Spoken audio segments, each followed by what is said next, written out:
पसंद हो तो देखिए मुझे तो कोई दम लगती नहीं। क्यों? मुझे ये भी नहीं लगता वो इस देश की हैं। कैसे वो ये पद्मश्री उनको मिला है? ये तो फिर ये कैसा देश है जो इंडिया के बारे में अपने खुद के देश के बारे में उल्टा बोल रही है, उसको पद्मश्री दे रहे हैं। कैसे मतलब बताएं तो आप उन्होंने क्या? बोला 2014 में हमें आज़ादी मिली थी। आपने ये पढ़ा था स्कूल में, ये बताइए। नहीं मैंने तो नहीं पढ़ा। अंगद ने क्या पढ़ा है? भाई आपने किसी ने पढ़ा कि हमें 2014 में मोदी जी ने आज़ादी दिलाई थी? नहीं तो हमारे व्यूअर जानना चाहते हैं अंगद ने क्या पढ़ा है? मैंने ये पढ़ा है कि 1947 में हमें आज़ादी मिली थी। हाँ। और हमें आज़ादी दिलाने के लिए बहुत बड़ा हाथ भगत सिंह जी का था। हाँ। और सुभाष चंद्र बोस जी का था, गांधी जी का था। देखिए शोहरत लेनी है ना, हाँ। तो अच्छे से लो, किसी की वहाँ पे चेले बन के मत करो। अपने दम से शोहरत लो और किसी की चेलागिरी ना करते हुए अपना ऐसा बनाओ पूरा।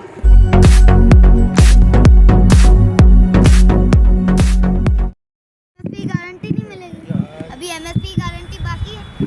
एमएसपी की फुल फॉर्म क्या होती है पता है आपको? Minimum support price. तो एमएसपी अगर जो मिलने लग जाएगा तो किसानों को क्या फायदा होगा? एमएसपी से होगा कि कोई एक किसान को अपनी अच्छी फसल की जो रेट मिलेगी। हाँ। हालांकि एमएसपी भी कोई फायदे का सौदा नहीं है। कैसे? इसमें ना नुकसान है ना फायदा है। कैसे बताएं बीच आप? में खड़ा है। नहीं तो जब नफा नुकसान नहीं है तो फिर आप एमएसपी पे की मांग क्यों कर नहीं, रहे हैं? ना नुकसान है ना फायदा है। किसान ऐसा है कि किसान अपना घर चला सकता है। अच्छा मतलब ये मिडिल पाथ की बात कर रहे हैं आप। बिल्कुल। नरेंद्र मोदी पहले आपकी बातें नहीं सुन रहे थे, एकदम से उनको कैसा ऐसा सपना आया कि वो उन्होंने जो है रिपील करने की बात कह दी? देखिए आज तक का आप इतिहास उठा के देख लीजिए, जो भी किसान से लड़ता है उसकी हमेशा हार हुई है और किसान की हमेशा जीत हुई है। नहीं तो आज फिर से एक इतिहास बन गया। जीत हो गई तो खुशियाँ मनाओ, लाडो बांटो, घर जाओ, लड्डू बांटिए, घर जाइए। अब आप यहाँ पे क्यों बैठे हुए हैं? आप अपनी पढ़ाई करिए, आपकी पढ़ाई भी डिस्टर्ब हो रही मैं तो पढ़ाई करता हूँ। कितने साल जब के हैं? मेरी छुट्टी होगी, कितने जब साल? मेरी छुट्टी होती है, एक सेकंड रुक हाँ जी, जाइए। जब मेरी छुट्टी होती है स्कूल की तब मैं आता हूँ इधर। हाँ। मतलब पढ़ाई भी साथ चल रही है और किसानों का जो आंदोलन है उसकी आवाज भी आप बन रहे हैं। आप ये पूछ रहे थे कि आप पूछ रहे थे हाँ। कि किसान घर क्यों नहीं जा रहा। हाँ। घर इसलिए नहीं जा रहा क्योंकि एमएसपी बाकी है। अभी एमएसपी हमें मिलेगी जब जाएंगे। हमारी 2 मांगे थी, क्या क्या? एमएसपी और काले कानून वापस हो। अंगद यदि मैं आपसे पूछूं, रफली पूछूं तो जो 3 कानून थे उन आपको पता है वो 3 कानून क्या थे? बिल्कुल पता है। बताएं। ठीक है बता देता हूँ, पर बीच में कोई भी प्रश्न मत करना। नहीं कोई नहीं करेगा, आप बताएं। ऐसा है ना, मैं इसीलिए पूछ रहा हूँ अंगद, क्योंकि जो लोग कहते हैं ना, जो भक्त लोग हैं, मोदी भक्त हैं, वो कहते हैं इनको कुछ नहीं पता था।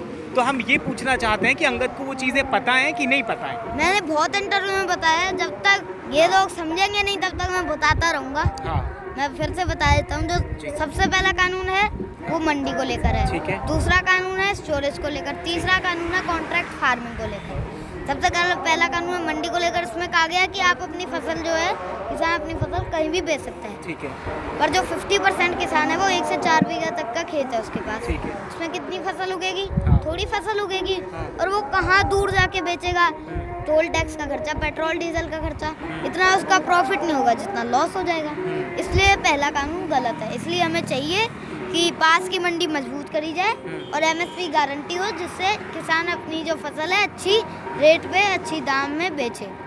दूसरा कानून है स्टोरेज को लेकर। इसमें देखिए जब अपनी किसान जब फसल उगाएगा तो उसको कई लोग खरीद लेंगे। हाँ। ना आपके पास इतना पैसा है, ना मेरे पास है, ना आम आदमी के पास है, ना हमारे पास गोदाम है। किन के पास है? आप बताएं ना, ये तो आप बताएं ना।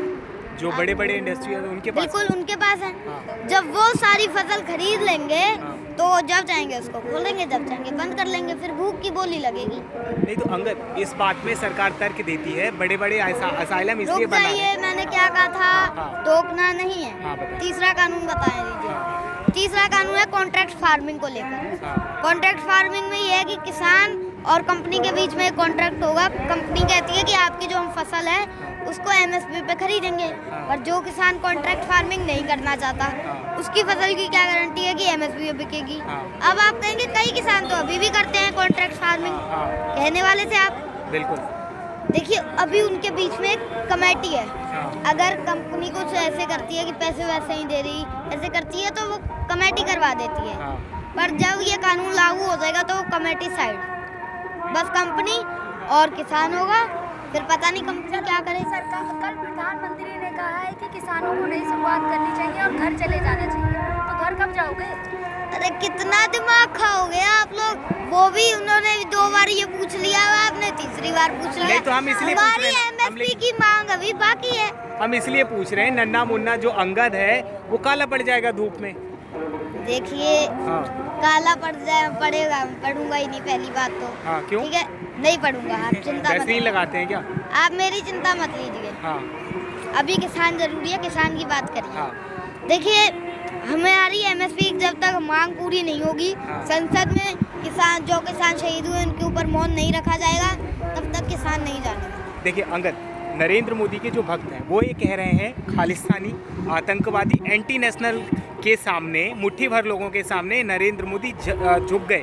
56 इंच का जो सीना है वो कहाँ चला गया? उनके भक्त पूछ रहे हैं, उनको क्रिटिसाइज कर रहे हैं। तो हम थोड़ी ना बताएंगे, वो तो मोदी जी से पूछिए आप, हमें कैसे पता? तो आज मैं इतना बता सकता हूँ कि किसान है ये, किसान के आगे कोई नहीं टिका, ये कैसे टिक जाएंगे? हम तो पहले ही उनको कह रहे थे कि उनके साथ मत रहो, वो हारेंगे, बाद में पछताओगे। अब पछताओ। मुट्ठी भर किसान है, मुट्ठी भर किसान नहीं है इसमें, और आज झुक गए और कह रहे हैं ये देश के लिए है। 5 सितंबर को पता लग गया होगा आप लोगों को, मुजफ्फरनगर वाले। हाँ। पर अभी वहाँ पर भी पूरे किसान नहीं आए थे। हाँ। वहाँ पर अभी 50% ही किसान आया था। हाँ। अगर वहाँ पे पूरा किसान आता ना, हाँ। वैसे पता नहीं 2, 3, 4, 5, 6 मैदान भर जाते। तो वो तो कह रहे हैं कि जो असली किसान है वो तो यहाँ तो बैठे खेतों नहीं किसी में, बॉर्डर पे, वो अपने घर में काम कर रहे हैं, खेतों पे काम कर रहे हैं। ले आओ फिर उनको।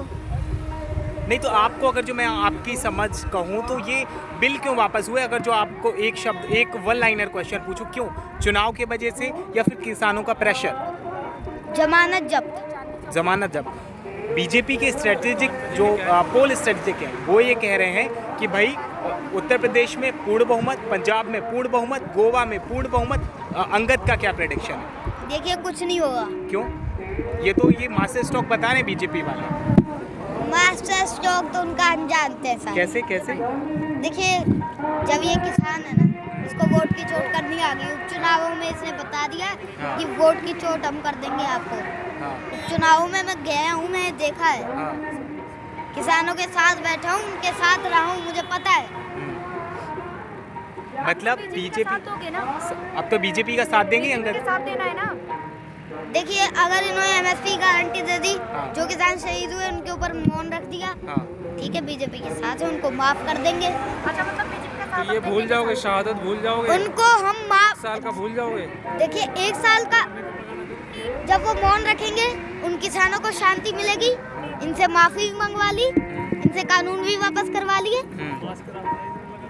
इनसे अब सब कुछ ले लेंगे। जो जो इन्होंने वादा किया था ना, मुआवजा, ये सब, पेट्रोल के दाम कम, गैस के दाम कम, इनसे सब करवाएंगे। और अगर इन्होंने कुछ भी नहीं करा तो वोट की चोट। मतलब अगर कल को आप मतलब आपको देश जानता है ना, तो अगर कल को मोदी कहते हैं, मोदी साहब कहते हैं अंगद को अपने प्राइम मिनिस्टर ऑफिस बुलाते हैं और कहते हैं कि अब बीजेपी के लिए कैंपेनिंग करिए, करेंगे आप?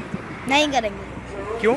वो फिर अगर जो कहते हैं कि अंगद हम सब आपकी सारी बातें मानने को तैयार हैं, किसानों के जो बिल हैं वो सारी चीज़ें जो हैं हम करने को तैयार हैं, आपकी सारी बातें मानने को फिर तो तैयार कर देंगे, फिर कर देंगे। अगर वो मुझे अगर वादा करते हैं, हाँ। अगर मुझे लिखित में देते हैं कि पूरी जिंदगी हाँ। लोगों की बात सुनी जाएगी, जब तक हम हैं, सरकार हमारी है, तब तक पूरी जिंदगी बात सुनी जाएगी, किसानों की बात सुनी जाएगी, देश की जनता की बात सुनी जाएगी, बिल्कुल साथ देंगे। फाइनल आपसे पूछना चाहूँगा कि जो अंगद, जो कंगना रनौत है, उन्होंने कहा ये जिहादियों की बात नरेंद्र मोदी ने क्यों मान ली? ये मुट्ठी भर लोग थे, बैठे हुए थे, क्यों मान ली इन लोगों की बात? कंगना रनौत तो देखिए मुझे तो कोई दम लगती नहीं। क्यों? मुझे ये भी नहीं लगता वो इस देश की हैं। कैसे? वो ये पद्मश्री उनको मिला है। ये तो फिर ये कैसा देश है जो अपने, जो इंडिया के बारे में, अपने खुद के देश के बारे में उल्टा बोल रही है, उसको पद्मश्री दे रहे हैं? कैसे? मतलब बताएं तो आप। उन्होंने बोला 2014 में हमें आज़ादी मिली थी, आपने ये पढ़ा था स्कूल में, ये बताइए। नहीं, मैंने तो नहीं पढ़ा। अंगद ने क्या पढ़ा है? भाई आपने किसी ने पढ़ा कि हमें 2014 में मोदी जी ने आज़ादी दिलाई थी? नहीं तो हमारे व्यूअर जानना चाहते हैं अंगद ने क्या पढ़ा है। मैंने ये पढ़ा है कि 1947 में हमें आज़ादी मिली थी और हमें आज़ादी दिलाने के लिए बहुत बड़ा हाथ भगत सिंह जी का था और सुभाष चंद्र बोस जी का था, गांधी जी का था। ठीक थी। देखिए वो तो बहुत कुछ कहते हैं, वो तो ड्रग्स लेके पता नहीं क्या क्या बोलते रहते हैं। उनकी फिल्में हिट होती हैं, आप उन्हीं को क्रिटिसाइज कर रहे हैं। हिट होंगी तो वो इसका मतलब ये थोड़ी ना वो सच बोलती हैं हमेशा। अगर वो किसी की अंधभक्ति करेंगे तो उनका विरोध तो होगा। नहीं तो उन्हें Z+ मिली हुई है, पद्मश्री है, मोदी के चहेती हैं। Z+ क्यों नहीं मिलेगी? मोदी जी अपने जो उनके बारे में अच्छा बोलेगा उनको तो देंगे। तो अंगद की चाहत नहीं है Z+ मिल जाए, अच्छा सा बंगला मिल जाए, 10 साल की एज में इतनी शोहरत मिल जाए। देखिए शोहरत लेनी है ना, हाँ। तो अच्छे से लो, किसी की वहाँ पे चेले बन के मत करो।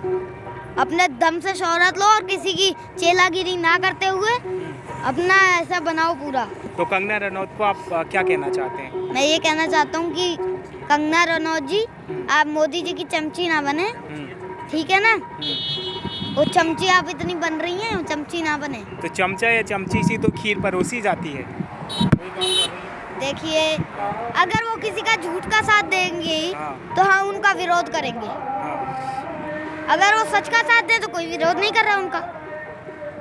मतलब MSP पे कानून बन जाता है और ये जितने भी आपकी बातें हैं मान ली जाती है, फिर तो घर चले जाएंगे ना अंगद?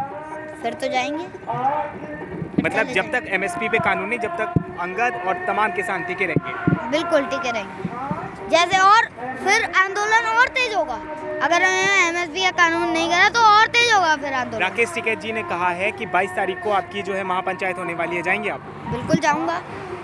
अगर मोदी समर्थक कहते हैं अंगद या फिर किसान, आपके जो बड़े बड़े बुजुर्ग हैं, अगर दिल्ली आए तो बिल्कुल तवे बांध के आए, और दिल्ली जो लखनऊ में योगी बैठते हैं बक्कल उतार देते हैं।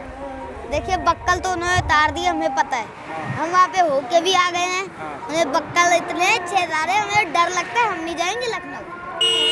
तो जाएंगे नहीं, हमें डर लग रहा है। अभी तो आप कह रहे हैं जाएंगे 22 तारीख को। उतार लो बक्कल, उतार सकते हैं तो देख लो, कर लो जो कर सकते हैं। आप मोदी भक्तों को क्या कहना चाहते हैं? आप लखनऊ जा रहे हैं। मोदी भक्तों को ये कहना चाहता हूँ, आ जाओ रैली में, है? उतार लो हमारे बक्कल। हाँ। मोदी से सीखो, मोदी जी से कुछ सीखो कि वो माफी मांग सकते हैं, तो आप भी माफी मांगो। अब तो आपने बक्कल और छिक्कल दोनों उतार दिए, अब क्या उतारना चाहते हैं अंगद? अब हम MSP गारंटी चाहते हैं। हाँ। अब हम और कुछ नहीं चाहते, हमें MSP गारंटी दो। जो किसान शहीद हुए उनको श्रद्धांजलि, बस हम अपने घर, बस।